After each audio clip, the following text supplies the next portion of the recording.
So I was just wondering, man. So when you raised kids, what did you do exactly? Like if your daughter, you know, brought home a guy, like how are you supposed to like act, you know? Because I want to know this for the future, what I should do. And since you are communist, I am an American, so I usually don't ask communists. But I mean, I've heard you guys have adverse methods, so I was just wondering what you might do. Well, child, that is a very interesting topic. First of all, you may be wondering why I am in the United States. I did not wish to be here. The CIA imprisoned me in somewhere in Ukraine as during a Black Ops mission. Don't ask about it, please. It is a day I do not wish to remember. I lost many comrades that day, and I also lost my honor. But as for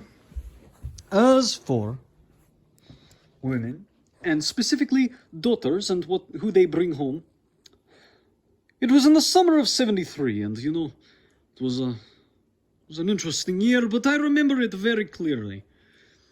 And you see, he was an interesting fellow, not in the good way. He was somewhat of a dick.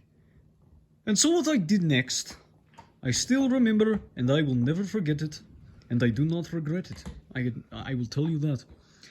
I went to my workbench. See, this guy was an asshole. He was 3 years older than my 16-year-old daughter. That is absolutely unacceptable.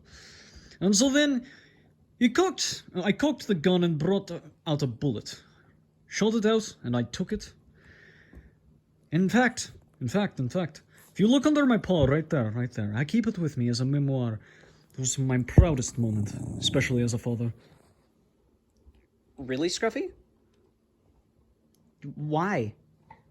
It's a Kalashnikov bullet. It's for an AK. It's a symbol of my heritage. Don't worry about it. Anyways, so what I did, I went up to that kid, and I took the bullet in my hand. I showed it to him so that he could see it very clearly, and then I flicked it into his face, and he winced in pain as the bullet hit his face. And I said to him, the next one is going to come a little bit faster.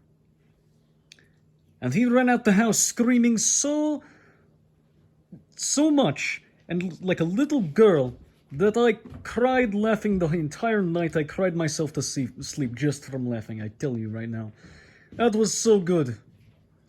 Scruffy, that's an interesting story, man. Do you want your bullet back? No, child, no. You see, I am getting old, and in my old age, I know I need to pass on my heritage to someone. And I know you're an American, but you're somewhat alright, and I wanted to give this to you. Next time your daughter, in the future, brings home a guy, just flick it in his face, tell him exactly what I said.